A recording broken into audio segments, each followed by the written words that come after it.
Salutations la famille, salutations à ceux qui sont de passage en quête de vérité. C'est toujours le frère Zonko dans la continuation des messages par la manifestation de la grâce du Verbe de Lopa, l'unique créateur, que donc nous allons aller aujourd'hui dans Kalatam Dimsi. Vous pouvez suivre aussi dans Kalatam Balé. Vous pouvez vous procurer ces ouvrages dans leséditionszululassan.com. Vous tapez ceci dans la barre de recherche, leséditionszululassan.com, et vous accédez au premier site suggéré. Et ensuite, vous pouvez vous procurer ces ouvrages majeurs, exceptionnels, merveilleux, sublimes, qui sont au-delà de ce que vous pouvez vous imaginer a priori. Ça, c'est sûr, parce qu'ils peuvent ouvrir des champs de conscience qui ne vous sont pas accessibles pour l'heure. Donc, quant à mes frères et sœurs qui se réjouissent déjà dans la connaissance, dans la science spirituelle, qui sont abreuvés à la source, par l'entremise de ces ouvrages, mais aussi par la présence du deuxième né de la création qui est Zulu Lassan. Aujourd'hui, réjouissons-nous encore dans l'exhortation, et nous allons aller aujourd'hui dans Wonja au chapitre 41. Donc Wonja, ça va correspondre dans les Bibles falsifiées à Ésaïe. Et Wonja, ça veut dire quelque chose, ça veut dire liberté. Et c'était aussi un prophète majeur, c'est-à-dire qu'il s'adressait à l'ensemble des nations noires. Donc, il faut bien remettre ces choses-là en contexte. Et à son époque, il était bien sûr donc une référence en ce qui concerne la spiritualité. Et il était là pour libérer les consciences du joug des démons religieux, du joug du monde occulte qui veut enténébrer toujours et garder captif la conscience des Noirs, premièrement. À l'époque, c'était des Noirs, car de toute façon, les Blancs et Saint-Mêlés ne pouvaient pas écouter. On va rentrer dans les détails, dans les subtilités, dans les profondeurs de ces choses complexes, a priori. Bien. Le passage est donc intitulé « Son verbe est là aussi pour te sauver ». Son verbe est là aussi. Dans le aussi, il y a quelque chose qui est en amont, il y a quelque chose qui est adjoint. C'est le salut. Le salut est adjoint à quelque chose, n'est-ce pas? C'est ce qu'implique le aussi.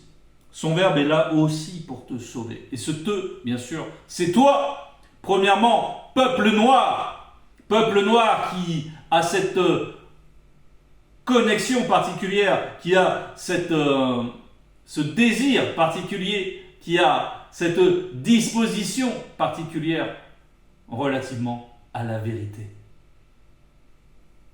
Nous allons aussi rentrer dans l'explication de ces choses.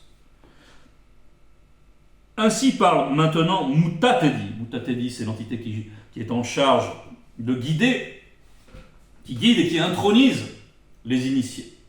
Et qui donc, ici, s'exprime à travers Wonja. Tété qui a permis que tu sois Otindi par Moto et Muto. Ainsi parle maintenant Mutatedi. Donc Tété qui a permis que tu sois Otindi par Moto et Muto. Tindi, donc, ça va correspondre à Jacob dans les Bibles falsifiées. Moto et Muto, ce sont nos ancêtres dans le visible. Donc, ça va correspondre à Adam et Ève dans les Bibles falsifiées, n'est-ce pas? Ici, on nous rappelle donc les origines illustres du peuple noir. Son origine, Moto et Muto, l'entremise qu'il y a eu par Sango, par Tindi, et maintenant, celui qui a permis au Tombouanébila que tu sois Tombouanébila, ça va correspondre à Israël dans les Bibles falsifiées.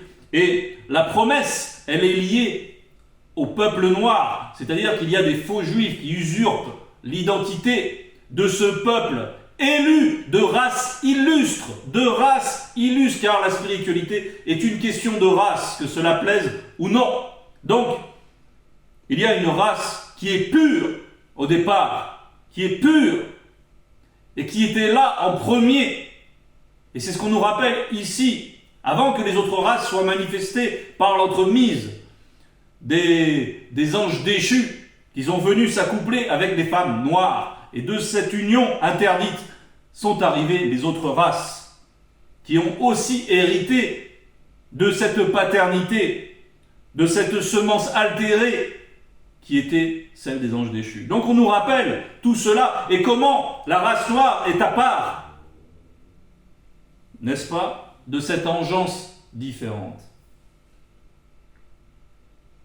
Celui qui a permis, ô Tombouané Bila que tu sois, et là il nous dit quelque chose, aussi bois bongo, ne crains rien, ne crains rien, car je t'établis, Mambuta t'a dit, moi l'entité, je t'appelle par ton nom, tu es connu de nous. Donc là, on nous rappelle le lien qu'il y a entre le spirituel et entre l'homme noir. Bien sûr, il y a les non-initiés, bien sûr, il y a les non-initiés rebelles. Ce sont ceux des Noirs qui n'écoutent pas, qui sont sous l'influence et l'emprise aussi des démons religieux, qui sont influencés aussi par les Blancs, les sans-mêlés, pour faire du n'importe quoi, et qui prennent plaisir à cela au point qu'ils ferment leur entendement à la vérité. Bon, ça c'est une chose. Bien sûr, il y a la justice et il y a le mérite. C'est pas comme ça. C'est pas le fait d'être né de telle race qui va amener au salut. Ce n'est pas seulement ça. Parce que être né d'une race, c'est correspondre à la race spirituelle, premièrement. C'est ce qui va être expliqué. Et c'est cette correspondance, c'est cette ressemblance qui amène au salut. Et donc, ça veut dire que cette ressemblance, elle est du point de vue des vertus spirituelles. Et l'homme noir est prédisposé en cela, par sa génétique. Donc, ici, Mutateli nous dit ici de ne point craindre. C'est très important. Donc, pourquoi on nous rappelle ses origines? On veut rappeler qui on est, n'est-ce pas? Et de ce fait, il ne faut pas craindre. Il ne faut pas craindre. Il faut être dans la confiance. Je t'appelle par ton nom, tu es connu de nous. Connu de nous. Parce qu'il y a plusieurs manières de connaître. Parce ce n'est pas que les entités ne sachent pas ce qu'il y a dans un blanc, ce qu'il y a dans un sang-mêlé. Non, ils sont connus au sens qu'ils appartiennent à la même famille spirituelle, à la même génétique spirituelle. Parce qu'il y a la génétique du visible et il y a la génétique spirituelle. C'est-à-dire qu'ils sont de la même famille, de la même race. Il y a cette correspondance du spirituel et du visible. Si tu traverses les eaux, Mudiba, Madiba et Baedi, l'entité des eaux primitives, sera avec toi. Et les fleuves, ils ne te submergeront point. Si tu marches dans le feu mystique, tu ne te brûleras pas et la flamme ne t'embrasera pas. Donc, qu'est-ce qu'on nous dit ici? C'est quelles que soient les épreuves, quelles que soient les entraves, quels que soient les lieux où tu te trouves, rappelle-toi que tout est sous la gouvernance du Verbe de Loba. Que tout est sous le contrôle des entités, que donc tu n'as rien à craindre, encore une fois, de par ton origine, de par le fait que le Verbe est aux commandes de toutes choses, des réalités du visible, comme des réalités invisibles. Rappelle-toi cela. Et de ce fait, tu ne dois pas craindre. Pourquoi on te précise tout cela? Tu ne dois pas craindre, tu ne dois pas être dans la crainte. La crainte de ces choses, la crainte d'un mal qui pourrait survenir. Non, au contraire, tu dois être dans la confiance. Et tu dois manifester la crainte du respect qui est due à Loba. Celle-là, cette crainte-là, c'est l'essence même de l'amour véritable. Bien. Car Tété est ton Loba, et son verbe est là pour te sauver. Est aussi là, donc, est aussi là pour te sauver. Donc. Et son verbe est là aussi pour te sauver. C'est-à-dire que le verbe de Loba, il est au contrôle de toutes choses. Il est à l'origine de la manifestation des réalités visibles et invisibles, mais il est aussi là pour te sauver. Parce qu'on peut se dire que l'homme est peu de choses pour qu'on en fasse tant de cas, mais tu as une importance aussi pour le spirituel. Tu fais partie d'une réalité supérieure, celle qui sera pour l'éternité, cette réalité connue. Et tu dois te connaître aussi en tant que fils et fille de Tété. Tu dois avoir cette identité profondément inscrite dans tes consciences.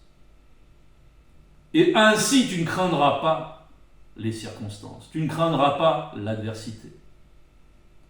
Tu marcheras avec assurance, tel un prince, et tu es au-delà de ce que les hommes connaissent en tant que prince dans le visible.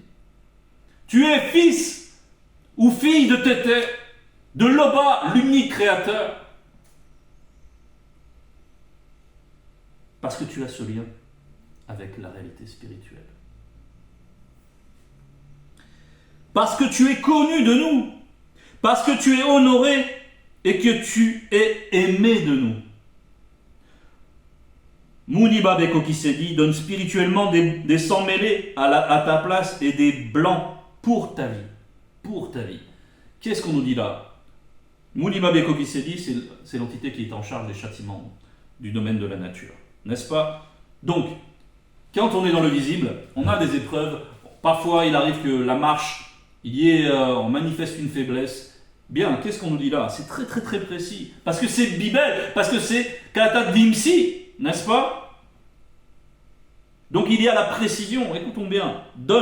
On nous dit que Muniba Bekosidi donne spirituellement, c'est très précis, des sangs mêlés à ta place et des blancs pour ta vie. C'est-à-dire que lorsqu'on quelqu'un va commettre une faute dans sa marche, il y aura des conséquences, parce que l'homme qu'on châtie, c'est celui qui est aimé, n'est-ce pas? Il y aura des conséquences, il y aura des châtiments. Mais là, spirituellement, ceux qu'on va donner à ta place, c'est ceux qui t'ont influencé. C'est ceux qui t'ont influencé à faire du n'importe quoi. C'est ceux qui sont guidés par les démons pour venir être une entrave dans ta marche, peu importe la manière dont tu tombes. Pourvu que tu aies la persévérance de te relever, eh bien, on va donner spirituellement ceux qui ont été la cause de ta chute, n'est-ce pas? Ceux qui ont été pour toi la source de cette épreuve. Ceux-là sont donnés spirituellement. C'est-à-dire qu'ils subissent un jugement, une condamnation spirituelle. Tandis que toi, tu vas pouvoir te relever, tu vas peut-être avoir un châtiment pour ta faute, mais ça va se résoudre dans le visible. Et tu vas pouvoir continuer ta marche, et tu vas pouvoir continuer à persévérer dans cette marche et à obtenir le salut. Par le mérite. Donc c'est ainsi que nous sommes aimés. C'est parce que nous sommes sous la grâce. Et c'est ainsi lorsqu'on est sous la grâce. C'est ainsi. Parce que on voit aussi l'amour qu'on a pour le ver de Loba. Et cela a beaucoup de prix. Cela a beaucoup de prix. Comme il s'est largement expliqué lorsqu'on nous dit « Tu es connu de nous, qu'on t'aime. Tu es honoré et que tu es aimé de nous. » Honoré et aimé de nous. Honoré par des entités. Quelle considération. Combien nous sommes précieux par cet aspect, par cette semence que nous avons recueillie. Osiwa Bongo, ne crains rien. Donc lorsque tu es dans l'épreuve, ne crains pas, ne crains pas. Le ver de Loba, implore le ver de Loba, reprends ta marche convenablement, reconnais tes fautes, expose-les et défais-toi de ces choses-là et continue dans ta marche. Ne crains rien. Car je suis avec toi, c'est Moutatedi qui parle. Je ramènerai de l'Orient, de chez les sangs mêlés, entre parenthèses métis, non. Je ramènerai de l'Orient, entre parenthèses, de chez les sangs mêlés, métis et quelques blancs. Je ramènerai de l'Orient ta race, et je, avec un J majuscule parce que c'est une entité, te rassemblerai de l'Occident, entre parenthèses, de chez les blancs. Il y a eu l'exode du peuple noir par l'esclavage. Ce sont des non-initiés qui ont subi tout cela. Mais il y a un temps pour la grâce. Et ce temps-là, il est particulièrement... On est dans un temps de grâce terrible parce qu'il y a le deuxième né de la création qui est Zulula et qui nous restitue donc ces ouvrages auxquels nous référons, qui nous initie, qui nous éclaire, qui nous fait prendre conscience des réalités spirituelles et qui nous permet par là même de les considérer et de régler nos voies par rapport à ces lois vivantes que sont les entités, et ainsi d'être en connexion, et ainsi d'intégrer la réalité connue, n'est-ce pas? De nous amener donc au salut. Et nous voyons aussi comment donc nous sommes rassemblés, que peu importe, Il y a Zulula, il est suivi de par le monde entier. Et nous sommes rassemblés spirituellement. Peu importe où nous vivons, d'Orient, d'Occident. Muniba Bekokisedi dira aux démons religieux, 2 points. Donnez, et au Bamuloloma, Bungulane, entre parenthèses, ange déchu, du premier et du deuxième ordre, 2 points. Ne revenez point. Faites venir les fils non-initiés graciés issus de la race originelle des pays lointains et les filles non-initiées graciées issues de la race originelle de l'extrémité de la terre. Donc, il y a ce rassemblement et il y a donc la grâce. Et Muniba Bekokisedi va mettre un frein à cette influence, va empêcher le monde occulte en général, les démons religieux, de retenir ceux qui sont disposés à écouter la vérité. Donc, ils sont extirpés de cette influence des démons religieux. On voit bien le mal que font les religions. Leurs fruits, leurs œuvres ne sont que ignominie, ne sont que des souillures spirituelles. On voit bien comment les gens se comportent n'importe comment, ignorent ce qu'est la justice, s'en réfèrent à du n'importe quoi, s'interdisent la légitime défense, qu'il faut tendre la joue, d'autres veulent se faire justice eux-mêmes, d'autres veulent s'exposer comme des victimes. Ils sont dans des délires. Ils ne connaissent rien de la justice, ils ne connaissent rien des réalités spirituelles, ils sont sous le joug des démons, ils vénèrent des dieux qui sont en fait des démons. Mais ce joug-là, il est fortement mis à mal aujourd'hui dans notre époque par Zulula San. Et il est desserré de manière à ce que ceux qui aiment la vérité puissent partir, puissent échapper à ce joug. Ramenez tous ceux qui portent naturellement le mystérieux code génétique, avec des majuscules à code génétique. Entre parenthèses, lien mystérieux, toujours avec des majuscules, des entités du grand ordre des choses en eux. Donc on reprend. Ramenez tous ceux qui portent naturellement le mystérieux code génétique des entités du grand ordre des choses en eux. Et que Tété, par son verbe, a permis par moto et muto pour l'accomplissement de la deuxième gloire des deux. Donc on nous dit ceci, qu'il y a parmi nous donc ceux qui portent naturellement le mystérieux code génétique. Et ce mystérieux code génétique, ce n'est pas seulement la génétique du visible, c'est donc, parce qu'on nous dit ici que c'est aussi le mystérieux code génétique que les entités ont en eux. C'est donc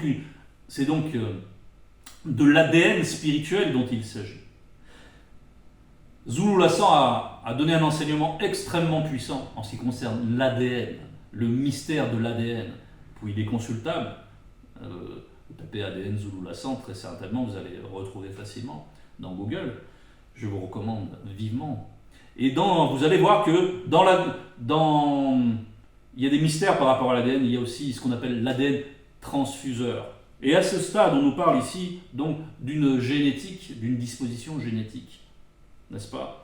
Mais encore une fois, c'est le mérite qui va primer par rapport à tout cela. Parce que c'est avant tout une génétique spirituelle. Et cet ADN transfuseur, il est capable de s'assujettir toutes choses, bien sûr, puisqu'il émane du Verbe.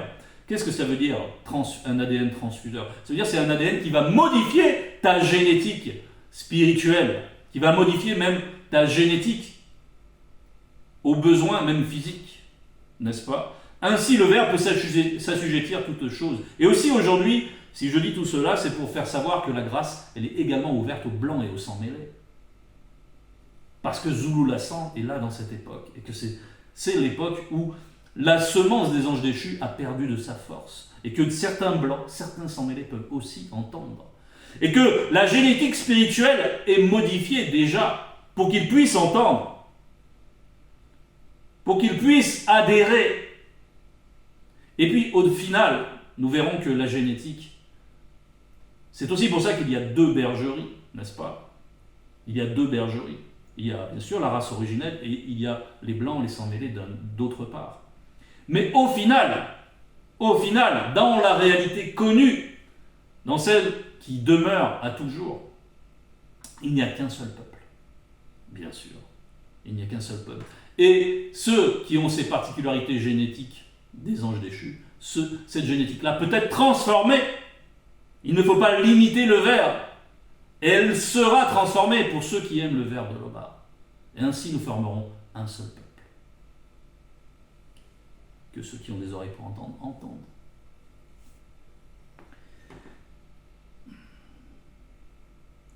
Tous ceux qui portent le mystérieux code génétique, entre parenthèses, lien mystérieux des entités du grand ordre des choses, en eux, destinés pour l'accomplissement de la deuxième gloire des deux, ont été formés sous la tutelle de l'entité en charge des naissances et l'entité en charge de l'introduction dans le visible.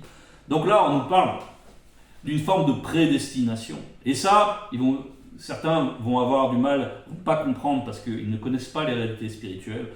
Il faut comprendre que les entités, elles sont par-delà le temps et l'espace du visible. Tout est accompli spirituellement. Tout est déjà accompli. Donc, les entités savent qui connaîtra le salut, qui va manifester la persévérance dans sa marche. Et au fur et à mesure que nous persévérons dans notre marche, nos visages apparaissent avec des corps spirituels. Ils deviennent, mais ils sont par ailleurs, ils sont déjà manifestés, ces visages, ces corps, n'est-ce pas? Donc, les entités savent, et elles parlent d'un point de vue qui est supérieur à notre temps du visible. Donc, il y a prédestiné parce que les entités savent qui va manifester le mérite. C'est ainsi. C'est pour ça qu'aussi, Kudumane Moula, il a dit à ses apôtres, vous étiez avec moi avant la fondation du monde. Vous étiez avec moi avant la fondation du monde. N'est-ce pas? C'est pour ça qu'il est dit, vous êtes connus de nous. C'est parce qu'on est connus spirituellement. Pourvu que nous persévérions dans cette marche, qu'on n'abandonne jamais. Qu'on n'abandonne jamais, que nous vivions selon la vérité, avec la sincérité, toujours. Que nous ne cherchons pas à mentir à nous-mêmes, aux autres, et que nous persévérions dans les préceptes, dans les lois, dans l'obéissance. Alors, c'est ce que nous avons à faire jusqu'à la fin, à marcher convenablement. Donc ici, nous comprenons que tout est question de race. Ça n'a rien à voir avec du racialisme, avec ces débats des êtres humains qui parlent entre eux, racisme, tatati. Non, ça n'a rien à voir. Il y a une race établie, comme il a été dit. Je t'ai établi. Il y a une fondation, il y a un fondement, et il y a une structure génétique. Et pour faire partie de cette réalité connue, il faut la compatibilité génétique. Ce n'est pas possible autrement. On ne met pas la souillure dans la réalité où la sainteté est partout. Ce n'est pas possible.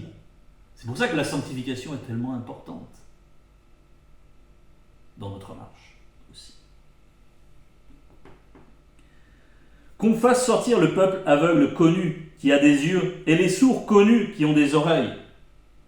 Donc, qu'est-ce que va représenter cette surdité, cet aveuglement? C'est ceux qui, comme nous, étions sous l'emprise de fausses doctrines, quelles qu'elles soient, parce qu'ils sont très nombreuses, ces fausses doctrines, qui sont inculquées par les démons, qui ont été ces livres trafiqués, ça peut être religieux, ça peut être des fausses spiritualités de tout ordre, parce qu'il y a toutes sortes dans l'ésotérisme, il y a des spiritualités, il y a des superstitions, tout ça, ce sont les démons religieux. Il y a les traditions, le culte des crânes, toutes ces choses-là, le culte des ancêtres, quels ancêtres? On ne va pas rentrer dans tous ces détails, mais il y a de nombreux écueils, de nombreux pièges. Ce sont autant de faux semblants qui empêchent, qui sont là pour empêcher de reconnaître la vérité. Malgré tout, il y a une disposition particulière chez certains non-initiés qui deviennent des non-initiés graciés. On va lire Wonja, qui nous parle de cela. Wonja 40, verset 20, et peut-être 21. Tu as vu beaucoup de choses en profondeur, mais tu n'y as point pris garde. Point virgule. On, entre parenthèses, les préceptes issus du verbe. On a ouvert les oreilles, entre parenthèses, la compréhension. Mais on, entre parenthèses, non initié, n'a point entendu, entre parenthèses, pénétré. Donc, je vais reprendre sans les parenthèses. Tu as vu beaucoup de choses en profondeur, mais tu n'y as point pris garde. On a ouvert les oreilles, mais on n'a point entendu. Et on nous précise ici que ce on-là, ce sont les non-initiés. Ce sont donc ces personnes qui sont captives. Et de fausses doctrines, et qui font du n'importe quoi, et qui donc ne connaissent pas ni les lois spirituelles, ni ce qu'est la justice, qui suivent leur voie, qui trouvent d'ailleurs dans leur tradition une sorte d'alibi pour continuer à suivre leur voie, et donc à faire du n'importe quoi et pécher. C'est ce que procurent les religions aussi. C'est ce que procure. Cette sorte de sentiment de sécurité qui est faux, qui est du sensationnisme. Comme quoi, peu importe, ils peuvent continuer à faire du n'importe quoi. Non. Et ça, les gens, ils veulent entendre des choses agréables comme ça. Ils ont cette disposition-là naturelle. Chacun veut suivre son désir, son intérêt particulier, son propre intérêt, ne pas se soucier. Se soucier réellement de la justice, ça va être une contrainte quand même. Il va falloir que je change plein de choses dans ma vie. Et il y a des gens, ils ne veulent pas. Ça se limite à ça. Et il y en a d'autres, au contraire, qui vont estimer ce qui est juste, ce qui est supérieur à eux, qui vont estimer qu'il y a des choses supérieures à leurs intérêts, qui sont au-delà, qui doivent être mises en avant constamment. Donc la justice, premièrement, la vérité, premièrement. Bien, il y a des non-initiés qui sont disposés ainsi. Eh bien, ce sont ceux-là, là, quand on reprend, qu'on fasse sortir le peuple aveugle connu, qui a des yeux, et les sourds connus, qui ont des oreilles. Ils sont connus, n'est-ce pas? Et ils ont des oreilles pour entendre, et ils ont des yeux pour voir. Pas comme ceux qui veulent continuer dans l'aveuglement. Pas comme ceux qui ne veulent pas entendre, qui se bouchent les oreilles. Lorsque, par exemple, Zulu Lassan s'exprime, lorsqu'il multiplie à foison les preuves que les religions sont falsifiées, qu'elles sont basées sur du faux, sur des contradictions, sur des choses illogiques et sur des souillures qui n'ont rien à voir avec la justice. Il le démontre par tellement d'abondance. Mais les gens veulent se boucher les oreilles et rester dans leur prison spirituelle. Et ils veulent continuer à adorer des démons qui leur disent qu'ils sont dans la bonne voie. Donc, que toutes les nations se rassemblent et que les peuples se réunissent. Qui d'entre eux a annoncé ces choses? Point d'interrogation. Lesquelles nous ont fait entendre les premières prédictions? Point d'interrogation. Il faut avoir ces questionnements ici. On nous appelle à nous rappeler où est la vérité, à avoir cette exigence. Qui a fait les premières prédictions? Qu'ils produisent leurs témoins et établissent leurs droits. Point virgule. Qu'on écoute et qu'on dise c'est vrai, c'est-à-dire qu'il y a ceux-là, là, donc ces aveugles connus, ces sourds connus, qui vont reconnaître le témoignage. On va parler de ces témoignages dans l'Akisabé, chapitre 1, versets 1 et 2.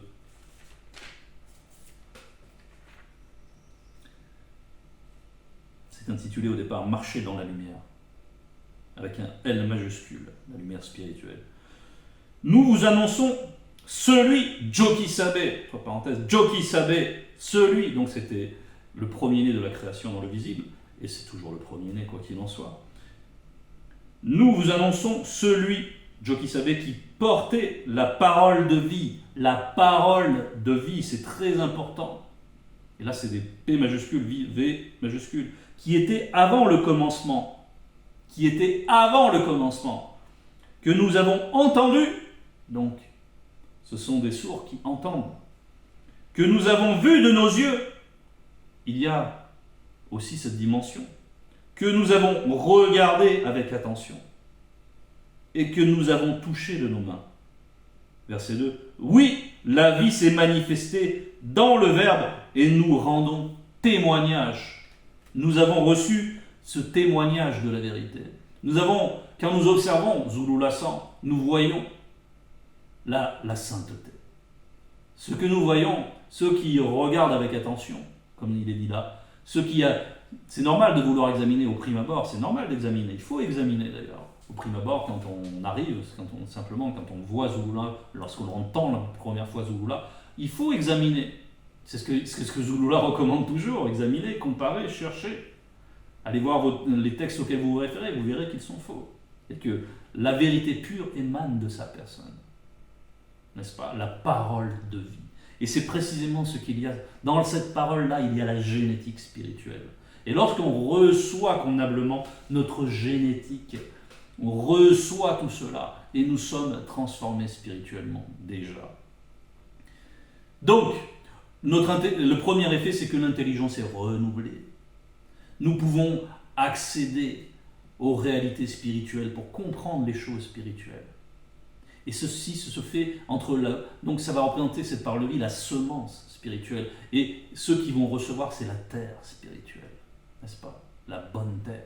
On peut repenser à la parabole du semeur et la revisiter pour comprendre qu'il y a des bonnes terres qui doivent entendre, qui ont une disposition particulière de l'amour de la vérité et qui vont manifester le mérite et qui en cela sont prédestinés. Tout dépend du point de vue auquel on se place. Donc,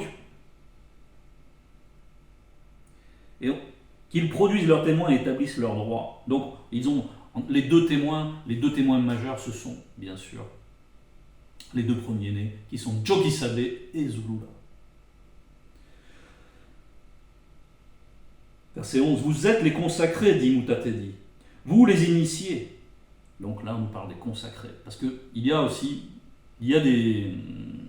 On va faire quand même... Il y a eu des enseignements de la part de notre Mouledi, de la part de Zulula, donc, qui expliquent bien la différence entre les consacrés, les élus, entre ceux qui sont appelés, etc., qui expliquent ces subtilités. Et il y a certains qui sont consacrés. Consacrés, ça veut dire qu'ils ont effectivement une mission à accomplir. Et eux, de toute façon, ils ne peuvent jamais chuter. C'est comme ça. Ils ne sont pas si nombreux, mais il y en a qui sont disposés ainsi. Parce qu'ils ont une mission dans le visible. Il est impossible qu'ils chutent. Il est impossible qu'ils ne soient pas... Ils sont connus par avance, c'est tout. Et même dans cette avance, dans cette notion d'avant, vous verrez, on va rentrer dans les subtilités. Vous êtes les consacrés, dit Mutatedi, vous les initiés, et les deux oins, avec un O majuscule, qui ont été manifestés, avant que vous le sachiez, que vous me croyiez et compreniez que les deux oins sont le grand tout. Les deux oins sont le grand tout. Hormis tété, entre parenthèses, hormis tété, rien de tout ce qui existe ou n'existe pas n'est au-delà du grand tout. Donc, l'Oba est par-delà le grand tout. Mais rien ne peut être compris par ailleurs du grand tout. Donc, les deux oins, ils sont ce grand tout. Jokisabe et Zulula sont ce grand tout, avec le verbe. Avant, point virgule, il y a avant, entre parenthèses, quoi qu'il soit avant. Quoi qu'il soit avant. C'est-à-dire que dans cet avant-là, on dit, les mots limitent les choses. Parce qu'il y a le langage spirituel, et puis là on s'exprime aussi. Donc là on précise, on amène la précision, que avant, quoi qu'il soit avant, virgule, les deux oins qui ont été manifestés, il n'y a point eu d'existence quelconque, ni la non-existence, parce qu'ils sont le fondement même de la non-existence. C'est pour ça qu'il nous est dit que, hormis tété, rien de tout ce qui existe ou n'existe pas, parce qu'il y a aussi la non-existence, n'est au-delà du grand tout. Rien n'est au-delà du grand tout, hormis le pas. Les deux oins qui ont été manifestés, donc avant, quoi qu'il soit avant, les deux oins qui ont été manifestés, il n'y a point eu d'existence quelconque, ni la non-existence, et tout finira, entre parenthèses, aussi par eux. Donc, tout est accompli en eux, n'est-ce pas? Se représenter leur gloire, c'est difficile. Et ils ont manifesté leur première gloire. Et puis, il va, après la grande consommation, on a évoqué la deuxième gloire des deux, c'est après la grande consommation. Une fois les choses qui sont finies.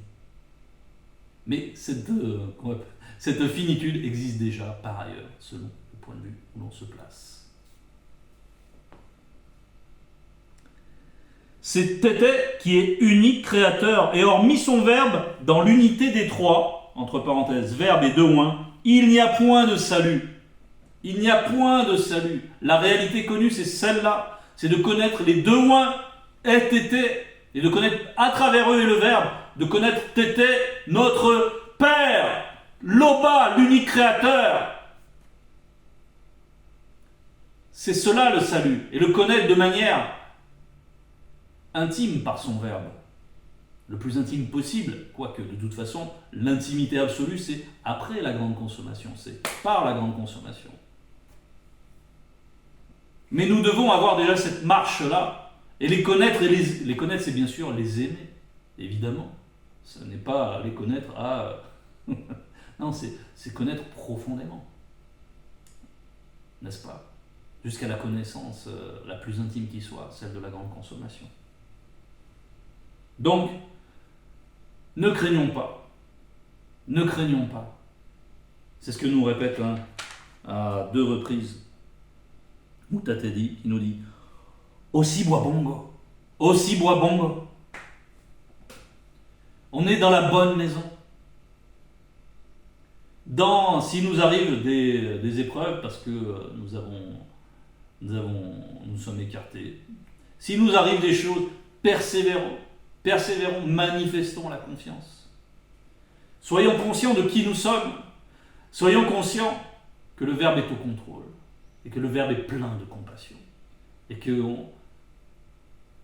pourvu que nous soyons sincères dans la marche et persévérants, nous n'avons pas de crainte à avoir. C'était le message. Toute gloire à